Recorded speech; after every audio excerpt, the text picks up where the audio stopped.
आपकी ये मंदिर वाली जो जगह है वो कितने एकड़ में फैली हुई है?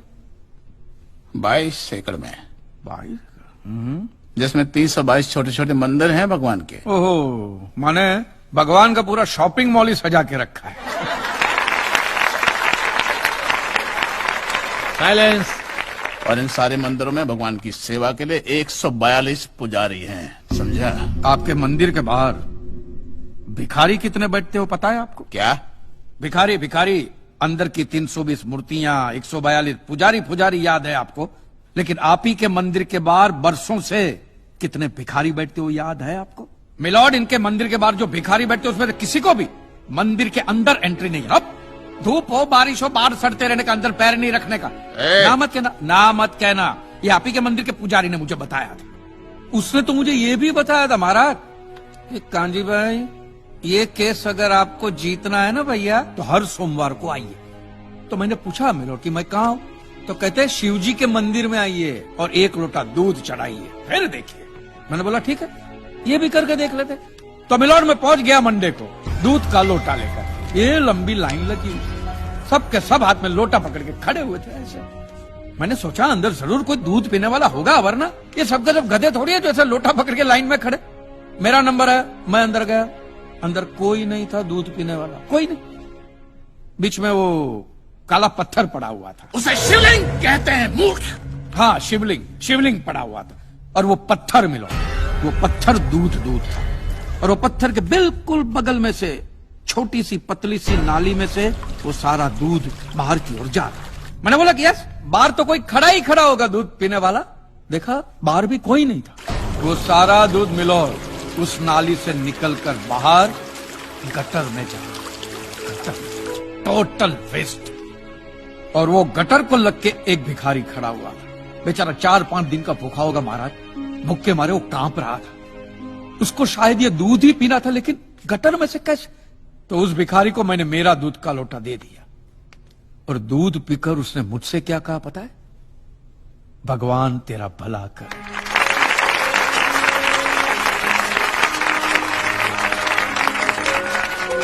तो मंदिर में आने वाला एक इंसान वो पत्थर पे दूध डालने के बजाय किसी गरीब के पेट में डाले ना तो सबसे ज्यादा पुण्य मिलेगा, नहीं? और हाँ मौलवी साहब, किसी दरगाह पे फूलों की चादर उड़ाने के बजाय किसी नंगे फकीर के बदन पे कपड़ों की चादर उड़ाई जाए ना तो अल्लाह को बहुत खुशी मिलेगी। और जीसस के सामने मोमबत्तियां जलाने से अच्छा है किसी गरीब की झोंपड़ी में जलाइए, तो उसके घर में कभी अंधेरा नहीं होगा। क्यों, तुम भी भगवान को नहीं मानते क्या? अरे मैं खुद भगवान हूँ। अच्छा, तो मैं अमिताभ बच्चन हूँ। देखो कांजी, दूध, चद्दर, मोमबत्ती ये सब चढ़ाना एक प्रथा है। भगवान की पूजा अर्चना, इन सब का मूल्य तुम नहीं समझोगे क्योंकि तुम एक नास्तिक हो। जगत की मोह माया से तुम अभी तक मुक्त नहीं हुए। आप तो हो गए हो ना, आप तो बिल्कुल मोक्ष के दरवाजे पे खड़े हो। तो ये जो रीति रिवाज के नाम पे ढोंग चलते उनको बंद करवाइए ना महाराज। शनिवार को हनुमान जी की मूर्ति पे कितना तेल बर्बाद होता है पता है आपको? लोग 2 रुपये के 5 रुपए के सिक्के यूं करके मूर्ति पे चिपकाते हैं। हनुमान जी इन सारे चिल्लर का क्या करेंगे? कांजी भाई बिल्कुल ठीक कह रहे हैं। साईं बाबा अपनी पूरी जिंदगी गरीबों के लिए और गरीबी में जिए। जब तक वो जिंदा रहे तेल की एक एक बूंद के लिए दर बदर भटकते रहे, और आज उनके मरने के बाद उनके लिए करोड़ों का सिंहासन, सोने का मुकुट, किसके लिए बताइए महाराज। एक बात बताइए, जो भी भक्त भगवान की श्रद्धा से सच्चे दिल से भक्ति करता है उस पर तो उस परम कृपालु की कृपा दृष्टि रहती है ना? रहती है ना? आया ना? तो चलिए महाराज मुझे ये बताइए कि अमरनाथ और वैष्णो देवी की यात्रा पे जाती हुई बस नीचे खाई में क्यों गिर जाती? वो तो भगवान की भक्ति के लिए जा रहे थे, श्रद्धा से भजन गाते गाते जा रहे थे, तो भगवान ने डायरेक्टली उनको ऊपर बुला लिया। और आप मुझे एक गाड़ी ऐसी बताइए जिसका एक्सीडेंट हुआ हो और जिसके अंदर भगवान की मूर्ति या फोटोग्राफ ना हो। बताइए। I object my Lord. From day one ये आदमी बातों को यूं गोल गोल घुमा रहा है। मिस्टर कांजी, ये कोई डिबेट नहीं है अच्छे बुरे की, ये कोर्ट है और यहां प्रूफ चलता है। और हमारे पास प्रूफ है, इंश्योरेंस पेपर्स पर आपके सिग्नेचर्स। इसलिए लीगली आपको कोई हक नहीं बनता इंश्योरेंस कंपनी से पैसे और मांगने जहां तक हमारा प्रश्न है, बीमा कंपनी के नियमों को हम नहीं मानते। अगर उन्होंने लिख दिया कि भूकंप जज साहब ने करवाया है, तो क्या जज साहब पैसे देंगे? इसी तरह पॉलिसी में भगवान का नाम लिख देने से भगवान पैसे देने के लिए प्रतिबद्ध नहीं होते। अगर आप चाहते हैं कि भगवान आपके पैसे लौटा दे, तो ये प्रूफ करो कि ये भूकंप भगवान ने किया है, किया ही है ना। In writing.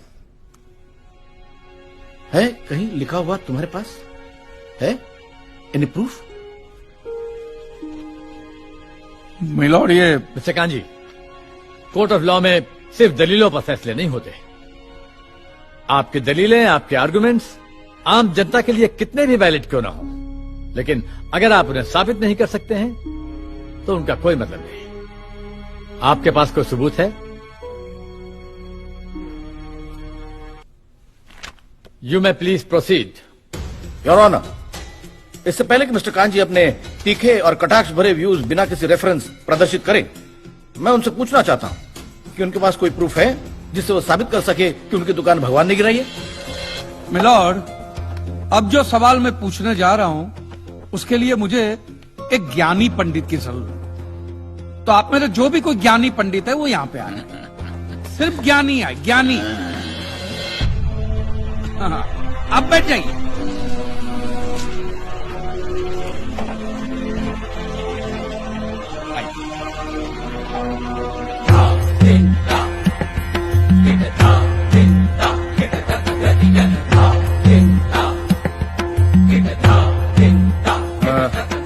महाराज, आप जो पंडित लोग आपके प्रवचन में जो शास्त्रों की बातें करते हैं, तो शास्त्रों में जो भी लिखा होता है वो सब सही होता है? 100%। ऐसा कहां लिखा है? ये तो आप कह रहे हैं। गीता में लिखा है। अच्छा, क्या लिखा है गीता में? गीता के 4थे अध्याय का 40वां श्लोक। अज्ञस्य अश्रद्धानस्य संशयात्मा विनश्यति, नायम लोकस्ति ना परा ना सुखम संशयात्मना। मतलब क्या? इसका अर्थ है, जो अज्ञानी श्रद्धा विहीन मनुष्य शास्त्र पर संदेह या शक करता है, उसका विनाश निश्चित है। उसे भूलोक या परलोक कहीं भी शांति नहीं मिलती। समझा? ये बहुत इंटरेस्टिंग आइटम है। महाराज, आपको ये गीता में या शास्त्रों में कुछ भी समझ में आता है, हा? कि जो भी लीलाधर महाराज बोल रहे हैं उसमें बस ऐसे समझा समझा करके हाथ हिला रहे हैं। मिलॉर्ड, वो स्कूल में छोटे छोटे बच्चे होते, उनको प्रेयर कभी पूरी याद नहीं रहती, तो बेचारे आंख बंद करके ऐसे करके होंठ हिलाते, वो होंठ हिलाते, ये हाथ हिलाते। एक कांजी, तूने एक सिद्ध साधु का अपमान किया है, तो तुझे नरक में भी जगह नहीं मिलेगी। कहां से मिलेगी महाराज? आप लोगों ने पहले से ही वहां कुल्ले टिका के रखे हैं।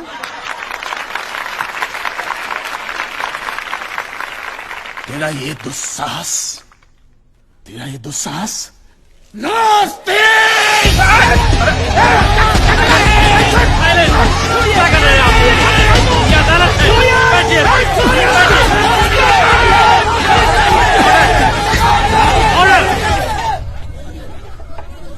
बैठ जाइए।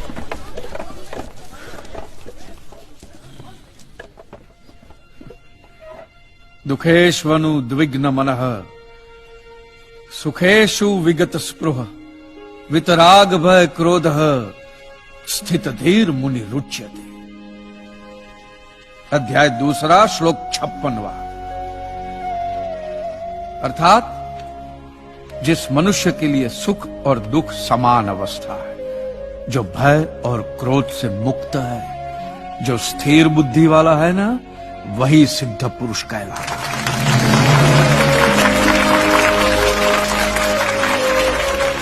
ये मुझे गीता सिखाएंगे? अरे ये क्या गीता सिखाएंगे मिलॉर्ड? इन लोगों की तो आईक्यू भी रूम टेम्परेचर से लो है। आपको 2 बात किया कही मैंने उकसाने के लिए, भड़काने के लिए, मुझे मारने चले हैं। ऐसी है आपकी सिद्धि सिद्धेश्वर? मिस्टर कांजी, उनकी सिद्धि क्या है, यह कोर्ट का मुद्दा नहीं है। कोर्ट का मुद्दा यह है कि आपकी दुकान किसने गिराई। भगवान ने गिराई है। ये आप फैसला सुना रहे। फैसला सुनाना जज साहब का काम है, आपका नहीं। आपको तो सिर्फ प्रूफ करना है कि उस दिन जो भूकंप आया वो भगवान की वजह से आया था, जो प्रूव करना इम्पॉसिबल है। Relax relax relax, nothing is impossible. Swami ji, एक बात बताइए, भगवान ने ही ये भगवत गीता कही है? कही है, और भगवत गीता में जो भी कहा गया है वो सब सच है? 100%। Point to be noted milord. तो मुझे एक बात बताइए कि भगवान ने भगवत गीता के 9वें अध्याय के 8वें श्लोक में क्यों ऐसा कहा है कि पूरी सृष्टि का सर्जन मेरी इच्छा से हुआ, इसका विनाश भी मेरी इच्छा से होगा, ये पूरी सृष्टि मेरी इच्छा के अधीन है, इसके सर्जन और विनाश के लिए सिर्फ मैं और मैं ही जिम्मेदार हूं। और ये देखिए मिलॉर्ड, ये बाइबल में भी कहा गया है, Aiza chapter 54 verse 16। See, it is I who have created the smith who blows the fire of coals and produces a weapon fit for his purpose. I have also created the ravager to destroy. अब ये देखिए, ये कुरान शरीफ में भी है। सूरह जलजला 99 आयत 1 से 8 में भी लिखा है कि जब जमीन अपनी पूरी शिद्दत के साथ हिला डाली जाएगी और जमीन अपने अंदर के सारे बोझ को निकालकर बाहर डाल देगी और इंसान कहेगा कि ये उसको क्या हो रहा है, उस दिन वो अपने ऊपर बीते हालात बयां करेगी, क्योंकि तेरे रब ने उसे ऐसा करने का आदेश दिया होगा। रब ने।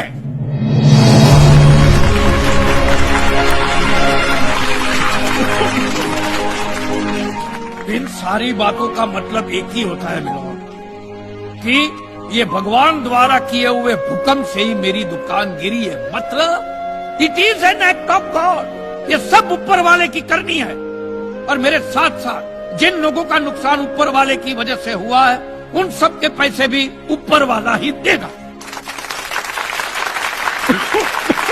नहीं तो उनके collection agent. Your honour, mister Kanchi Leeladhar Swami को बातों में फंसा रहे हैं। सरदेसाई जी, क्या कर रहे हैं आप? अरे बोलने दो, बोलने दो। अगर ये प्रूव हो जाता है कि भगवान है तो हम लोग पैसा देने से बच जाएंगे। अच्छा, पूरा दोष अब आप हम पर थोपना चाहते हैं। अपनी स्कीम से बचने के लिए आप भगवान का नाम नहीं ले सकते, क्योंकि भगवान पर सिर्फ हमारा कॉपीराइट है। कॉपीराइट? अरे 2 मंदिर क्या बनवा दिए? भगवान आपकी बात का मालूम है? खबरदार, हमारा संप्रदाय तुमको छोड़ेगा नहीं। क्या कर रहे हो? साइलेंस। रिलैक्स। आज तक तो मिलॉर्ड सिर्फ इतना ही सुनने में आया था कि भगवान की आरती होती है, आराधना होती है, यज्ञ वगैरह होता है।